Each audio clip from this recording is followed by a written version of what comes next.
I didn't know I was even able to detect your failure or not. But my point here is that second language acquisition is like building a house. There are many processes involved. There is the foundation part of it, there is the building walls, there is the design of it, there is the decoration, there is the cooking the food, there is the plumbing, the electricity, right? So some theories will target these aspects of building this house, right? Some might be interested in how we put words together. A parallel could be just putting the walls. Some might be interested in type of pronunciation, right? That might be using curtains, so on and so forth. Today, what we're going to be looking at, what generally approaches the language are interested in are the foundations of the house. What do we have? What do we have behind all this? It's not about how do I access words in my mental lexicon. It's not about whether I can actually pronounce plosives in the right way or the right way or not. It's about what are the foundations of the cognitive processes that will then have to be applied at an interaction with many other factors, social components, social factors, individual differences, or the many other things, right? So what we're going to do, or what the theory was proposing that today is interested in these foundations. If we start with seeing what we have in our brain, will then allow us to construct our use second language. But before we do that, I want you to know where this all comes from, and I think that it's important for us to know that, of course, second language acquisition mostly comes from assumptions, some research that was done in the field of L1 acquisition, L1. And I don't know whether you had babies around you, but if you have, you've actually witnessed how they are allowed to write. You see that they start calling, that they don't really say much, but they think they are building words, putting words together, building sentences, until they become these speakers of their L1 as we do, right? There's one fact. So children acquire the language of the environment despite degenerate, incomplete input, irrespective of overall intelligence and apparent motivation. So we know this. We know that all children acquire the L1, irrespective of the input that they are exposed to, irrespective of whether they want or not, irrespective of whether they've been addressed or not. Some of you might be saying, well, moms and dads usually address their children quite a lot. That's true, but we know that there are some cultures where children are not addressed at all, where adults are not allowed to address children. So children are only third kind of parties within the conversational environments. And we know that they still acquire language to the same standards that we do. We also know that there is a lot of conformity.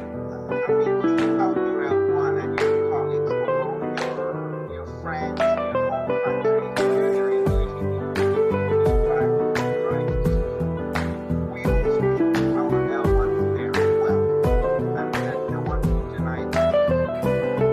Notice that when I say know the L1, I don't mean write it, right? Because literacy is a complete separate construct that we might look at, but that's not part of speaker. A native speaker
formation of past tense formation in English verbs. We know that there are certain regular verbs, but the child adopts the regular form and says goat, swimmed, so on and so forth for a period of time. Then they actually, there's a point in which they acquire the regular verbs.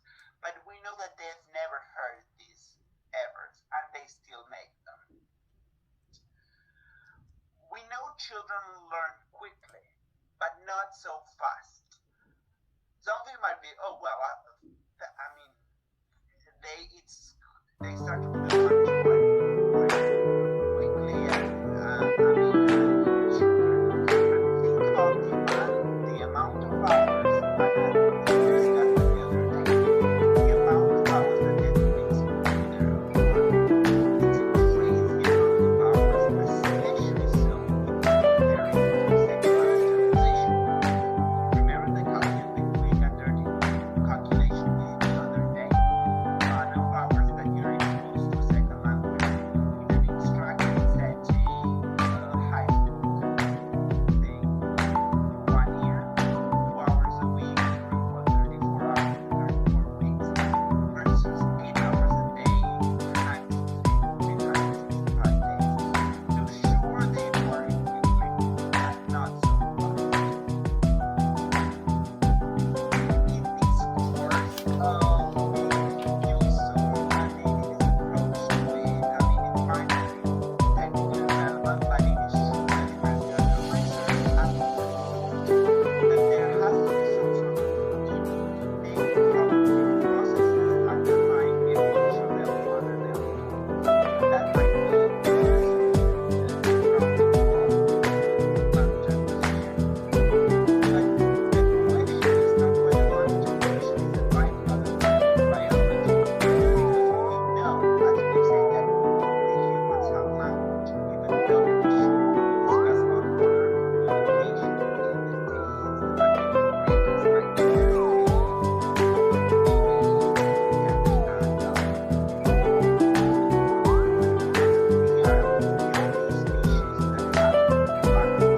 race, we know that it is a highly complex communication system in which human beings have to express thought.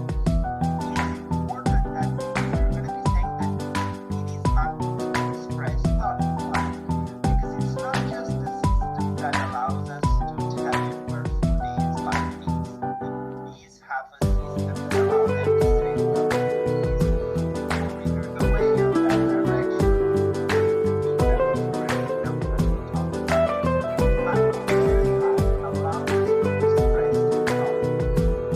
Allows you to talk about something very abstract right now that other activities right? It allows us to conceptualize involving behaviors. It allows us to describe things that are not tangible per se, right? We can talk about eggs, we can talk about birds, we can talk about things that we don't see. So this is language allows us to express this thought. And the question is whether or not language itself emerges as a complex computational system in the mind brain due to the exposure to language and domain general cognition alone. So meaning, can we acquire language based on domain general things that we would apply to puzzle solving, math solving, or whatever? Or if much of the general structure of language, as we're saying, are hardwired and thus domain specific. Are we acquiring language because we're exposed to and because we're applying some statistical learning to it, or we're applying language because we as humans have some sort of mental capacity that we are born with that allows us to deconstruct language and acquire language something that is specific to general theory has two main questions. Questions are what constitutes intelligent language and what do we know when we know language, right? This is formalists, those working on syntactic theory, and I think that you did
said that the consideration of the character of the grammar that is acquired is that the general quality and narrowly limited extent of available data, the striking uniformity of the resulting grammars, and their independence of intelligent motivation and emotional state over wide ranges of variation leave little hope that much of the structure of language can be learned by the organism initially uniform.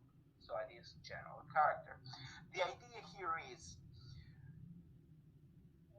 the input we get is not perfect. We are not exposed to every single structure that is possible in a language, right? We don't want to, we are kids are not specifically emotionally tied to language, so wanting to communicate, right? But there is a lot of intelligent motivation, but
Japanese, Korean, Italian, Spanish, Swahili, whichever, Finnish, whatever language you're acquiring.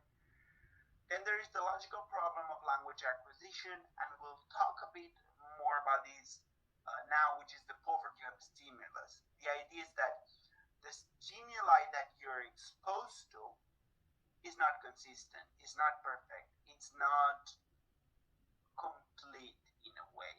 So the stimulus we are exposed to is not complete, and yet we manage to acquire these entire grammars, right? And then the fact that there is a large body of experimental research demonstrating the sophistication of child developing grammars and the knowledge they had despite degenerate input. Again, we say degenerate input, we mean input that's not complete, that's not ideal, that's not contain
of a stimulus line, we know that there is missing input, that there is misleading input, and that there is inaccessible input, right?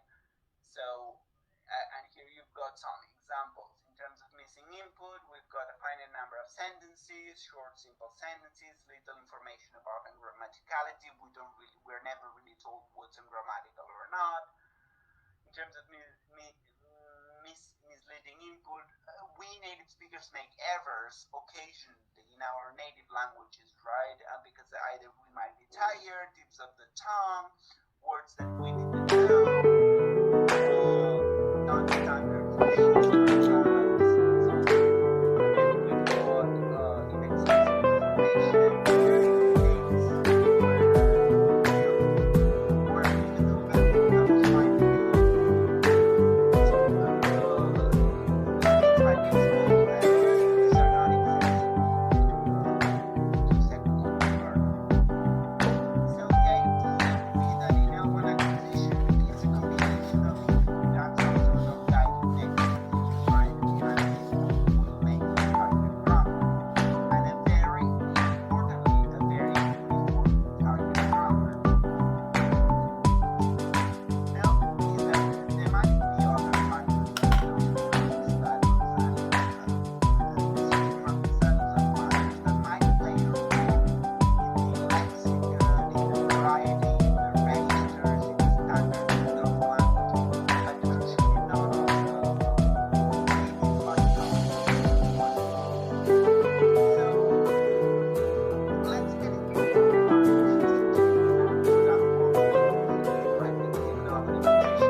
consistent negative input. That's not true anymore. And language acquisition of specific properties parallels cognitive developments in many ways. That's again not true anymore. So we see that some of the tenets that were true for L1 acquisition do not really seem to hold now for L2 acquisition. Does this mean that the cognitive mechanisms are not involved anymore? Who knows? That's a question, right? But the idea is that some of these things are not so clear-cut. And sure, L2 learners make errors.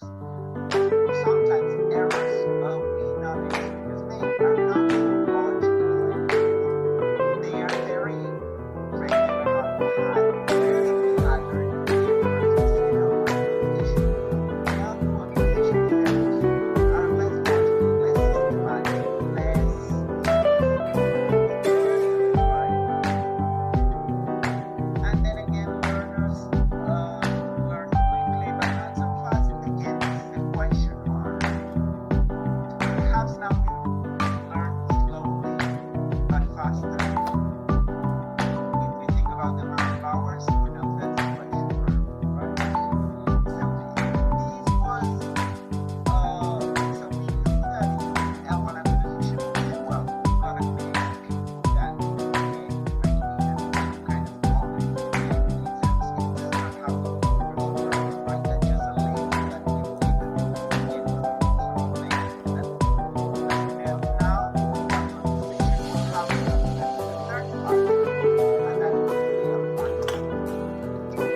Language use is assumed to be based upon an abstract of linguistic system, a mental representation of grammar, and this goes back to what we said the other day about competence performance, right?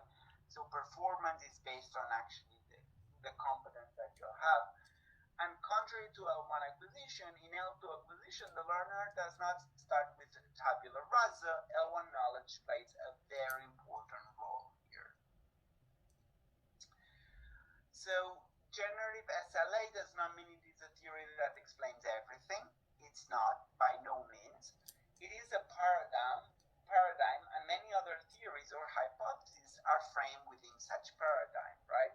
We'll have some theories as we think of the initial stages or the initial state. We'll have theories of development, we'll have theories of ultimate attainment, we'll have theories of performance, and many other instructing technology. There is one key kind of core of all these theories, and that is that the overview of stimulus argumentation that we saw for L1 acquisition is also relevant for L2 acquisition, and any theory of psycholanguage acquisition needs to be able to explain how psycholanguage learners acquire things that are not present in theory. May I ask you a question now? So that we now there's a lot of by my side, and I hope you understand why I gave this introductory kind of thing on one acquisition, because those are some of the instructional things that I want you to be familiar with for the rest of the course, right? Because we come back to these things in the lesson very kind of techniques. What do you think the overview of stimulus phenomenon could be in L2 acquisition, right? Yes,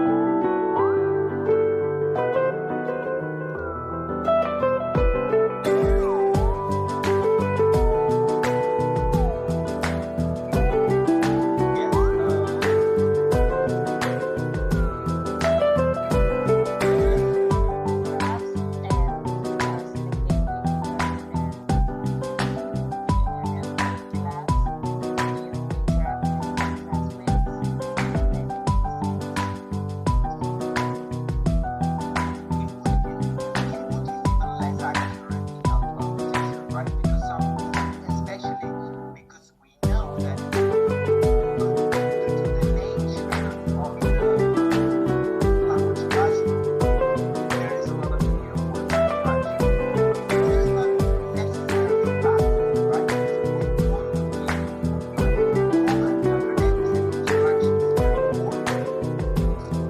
But the interaction with especially low-proficient speakers who aren't the native that you get in the level of these things. Notice that you might, you as a human being, might feel errors or mistakes, right, on a kind of linguistic coaching level. But how does your brain know? For your brain, input is input, irrespective of whether it contains mistakes or not. Your brain will process all input or intake that you need to comprehend, right? So perhaps your brain will process goat, goat, goat, goat, goat, goat, goat. In fact, the assumption would be that your brain would have to take the input provided by an adult speaker to be more accurate than that of a child. So sure, the input that a second language learner is actually even more degenerate or poorer than that of an L1 learner. Other considerations.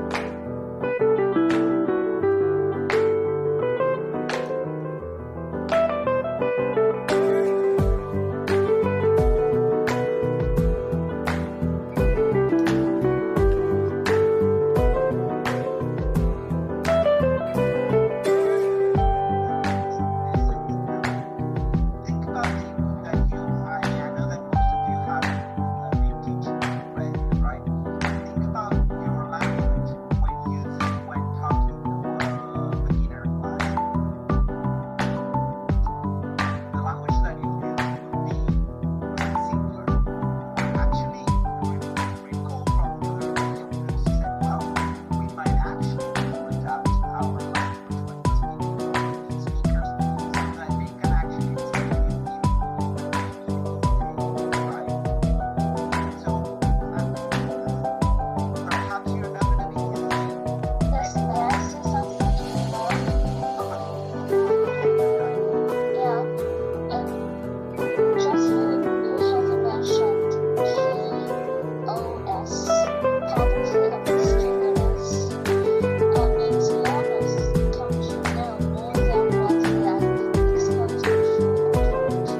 to say? My train of thought. So yeah, that simpler language, interaction, and then crucially, there are things that are never taught. And I guess that perhaps, correct me if I'm wrong, perhaps in your teaching experience, things are different, right?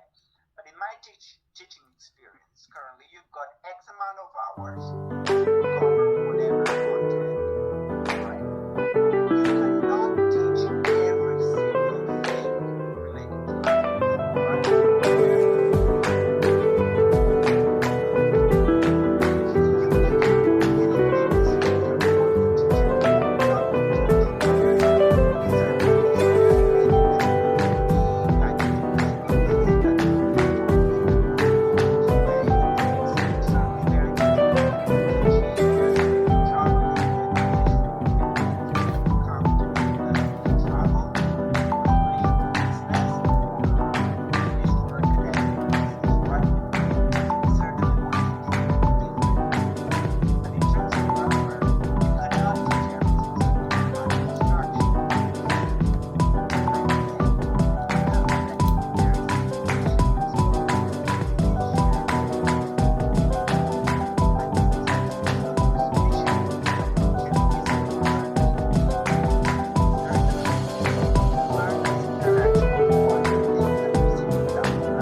teaching itself, but what happens when something is not present in the input, is not taught, and is not present in the L1 of the learners? Can learners still acquire that property? And that's an empirical question for which now we have some evidence, but we still need more studies looking into this, right?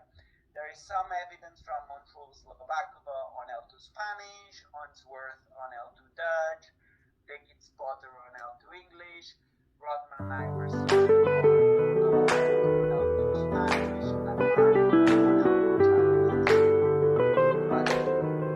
But we need more evidence for L2 Chinese, for L2 English, for any of them. So, and now we're getting towards the end of the session today, and we're going to be looking at in more detail at a very beautiful example on L2 Japanese by L1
piano motiageta, right? Which would be every student piano lifted. And in Korean, we could have Enuhak Sayenina piano. Apologies to los sta. You can all read it. Again, same every student piano lifted. In Japanese, theoretically, the literature has said that this can only have the first interpretation. In Japanese, that can only mean every student lifted the piano individually. To say every student lifted the piano collectively, you need another structure. In Korean, as opposed to Japanese, all interpretations are available. Like in English, but that's what the literature has said. And that's the question. So first of all, we start to see a difference here in the design. We see English allows two interpretations, Japanese allows one, Korean allows the same interpretation as English, right?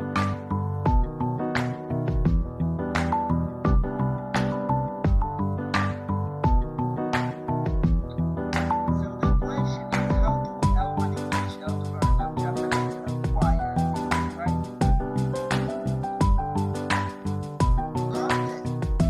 So sure, we might have been exposed to every student lifting the piano at some point, but context where we raise and actually interpreting this portion of the book or not are very unlikely to prove piano. So these are not effectively at all being held to version of Japanese version.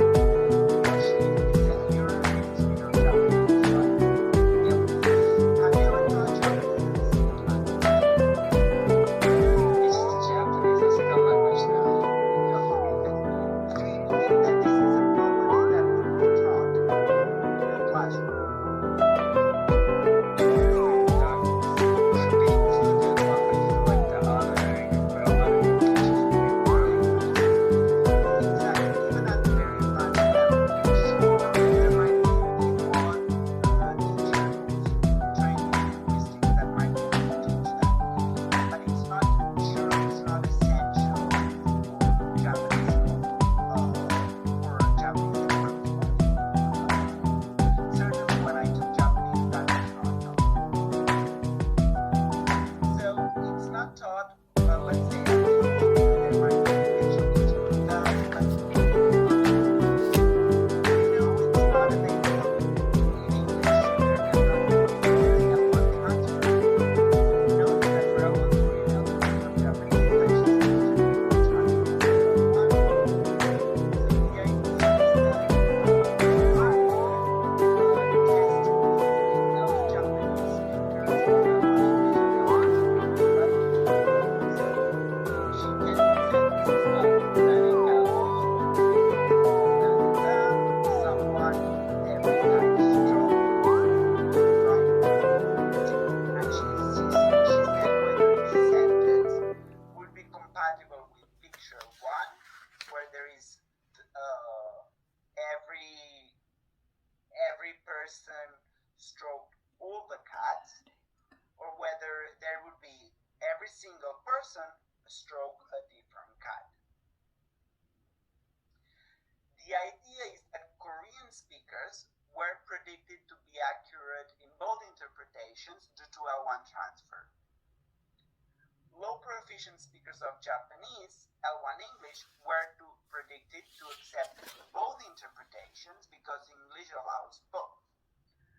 And high proficiency of speakers of L1 Japanese were predicted to reject the individual interpretation if they could acquire the assistance of the POS phenomenon. So the idea is, if they can overcome the PO cognitive stimulus boundaries, they can acquire something that they never could have done, they should be able to show time-like responses in Japanese. Notice that to say that sentence does not match the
with of course very intricate designs because you need to control for platform exposure, actual exposure, and L1 comparisons. But the idea is that in the triangulation of these three things, you get to see whether something is acquired that you've never been exposed to. And this study, of course, I described it very quickly and very not exhaustively, right? This study shows that, and so the others that I mentioned earlier. Does anyone have any questions? Do you see the argumentation here? Does this make sense? I know it's very complex, but I think I want you to see it. The argumentation. Does this make sense?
From my understanding, as a teacher, we can detect some systematic, mental processing in students learning a second language.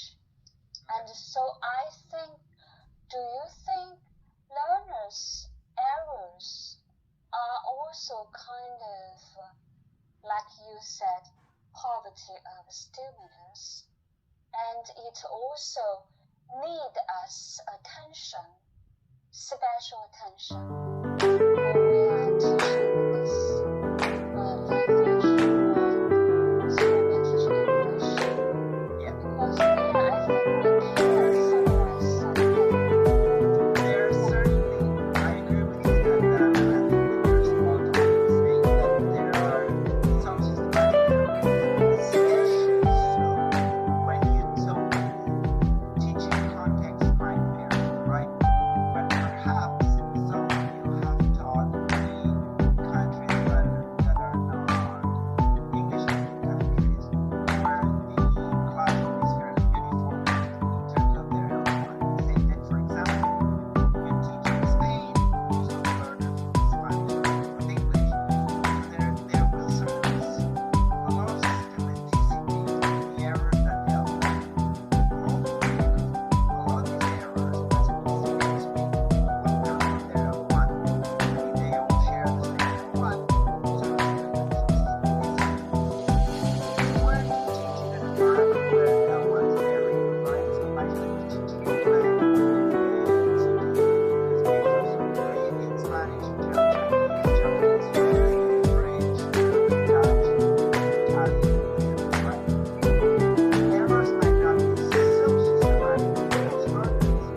sometimes the learner is simply not ready to address an error. And we know that there is uniformity, right? Sometimes there is a natural way of progression in errors in a second language where if the learner does not have the vocabulary, if the learner does not have the actual structures, I mean, you can correct their subject auxiliary inversion as many times as you want. But if their brain is not ready, they'll continue making that mistake. At some point, they'll be able to realize, right, that,